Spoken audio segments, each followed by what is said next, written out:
আজকের ভিডিওতে আমার দৈনন্দিন জীবন ছাড়াও আজকে তোমাদের সঙ্গে শেয়ার করব আমাদের বাড়ির কাজ কত দূরে গেল। তো চলো ভিডিওটা শুরু করা যাক। সো হ্যালো এভরিওয়ান, সবাই কেমন আছো? আশা করছি সবাই ভালো আছো আর আমিও অনেক ভালো আছি। হ্যাঁ, তোমরা হয়তো বুঝতেই পেরেছো, আমিও কিন্তু চেষ্টা করছি আমাদের সঙ্গে ডেইলি ব্লগ শেয়ার করার। তো দেখো, প্রতিদিনের মতন আজকেও কিন্তু সকালবেলা ফ্রেশ হয়ে এখন চা গরম করে নিয়ে বসে পড়েছি চা খেতে। আর এখন কিন্তু ঘুম থেকে ওঠাটা দেখাই না, একবারে ফ্রেশ হয়ে আমি চাটা খেয়ে নিয়েছি। আর আজকে কিন্তু আমি সকাল সকাল স্নান করে বেরোবো, তার কারণ আজকেও আমাকে কলেজে যেতে হবে একবার। আর আজকেও কিন্তু আমাদের কলেজ ছুটি আছে, তারপরেও যাবো। তোমাদের মনে হয়তো প্রশ্ন আসতেই পারে যে কলেজ ছুটি আছে তাহলে কেন যাবে। আর তোমরা যদি এই বিষয়ে জানতে চাও তাহলে আমাকে কমেন্ট করো, আমি অন্য একটা ভিডিও ডিটেলসে পুরো জানিয়ে দেবো আমি ছুটির দিনও কেন কলেজ যাই। তো দেখো, খুব তাড়াহুড়ো করে রেডি হয়ে নিয়েছি। এত গরম পড়েছে, মানে স্নান করে উঠেছি তাও মনে হচ্ছে ঘেমে পুরো জল, মনে হচ্ছে যেন আমি এখন স্নান করছি। আর এখন আমি দিদি বাড়ি থেকে বেরিয়ে পড়েছি আমাদের বাড়ির দিকে যাওয়ার জন্য। যেহেতু তোমাদের প্রথমেই বললাম আজকে আমার দৈনন্দিন জীবন ছাড়াও আমাদের বাড়ির কাজ কত দূরে গেল সেটাও তোমাদের দেখাবো। তো এই দেখো, এটা হচ্ছে আমাদের বাড়ির সামনের ডিজাইন। আমরা কিন্তু খুব সিম্পলের মধ্যেই রেখেছি, তার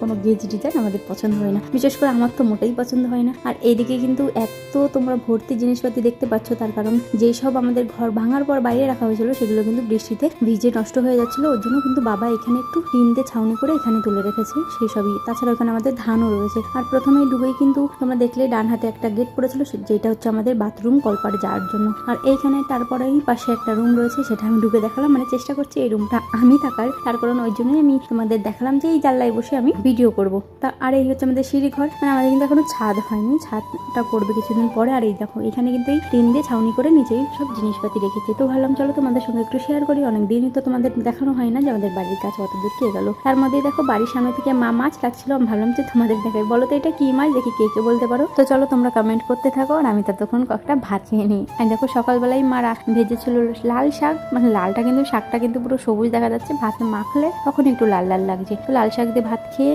আমি যখন বেরাবো দেখি বৌদি চলে এসেছে গাড়ি নিয়ে। আর বৌদি কিন্তু গাড়ি চালায়নি, ওর জন্য আমি কিন্তু তোমাদের তারপরে যাওয়াটা ভিডিওই দেখাতে পারিনি, যেহেতু আমি গাড়ি চালিয়ে এসেছি ওর জন্য। তো দেখো, এখন কলেজের সামনে চলে এসেছি। কলেজের সামনে থেকে যেই কাজ ছিল আমরা সেটা করে বাড়িতেও চলে এসেছি। বাড়ি এসে আমি একটু ফ্রেশ হয়ে নেবো। এখন এত গরম লাগছে, মানে ধারণার বাইরে। সেই দিন গরমও প্রচুর পড়েছিল। এটা কিন্তু আমার আরো দুদিন আগের ভিডিও, আমি আজকে হয়তো পোস্ট করবো। তো এখন জল টল খেয়ে আমি ভাবলাম যে দিদি ঘরে এসি চালিয়েছে, আমি তাহলে একটুখানি রেস্ট নিই, তারপরে বাদবাকি কাজ আর তারপর তোমাদের সঙ্গে শেয়ার। তো দেখো, আমি রেস্ট নিয়ে এখন বেরিয়ে পড়েছি। ভাবছি অনেকক্ষণ রেস্ট নিয়ে নিয়েছি, এবার চলো একটু কাজে ফেরা যাক। মেশিনটাই নিয়ে অনেকক্ষণ বসা হয় না, মেশিনে একটু বসবো। তো আমি ভাবছিলাম কি করবো, মেশিনে যদি বসবো তাহলে করবোটা। তারপর হঠাৎ করে মনে পড়লো আমি তো একটা জিনিস করার চেষ্টা করছি, এবার কি করার চেষ্টা করছি সেটা তোমাদের কোনো ভিডিওতে দেবো। সেটারই একটু কিছু কাজ আমি আগিয়ে রাখছিলাম। কাজ বাজ তো অনেক হলো, চলো এবার পেট পুজোটা সেরে নিই। আর এই হচ্ছে সকালে সেই মাছটা, যেই মাছটা মা রেখেছিল এখন রান্না করেছে। এটা ছিল হচ্ছে তেলাপিয়া মাছ, যেটা যারা যারা জানো তাদের জন্যই বলে দিলাম।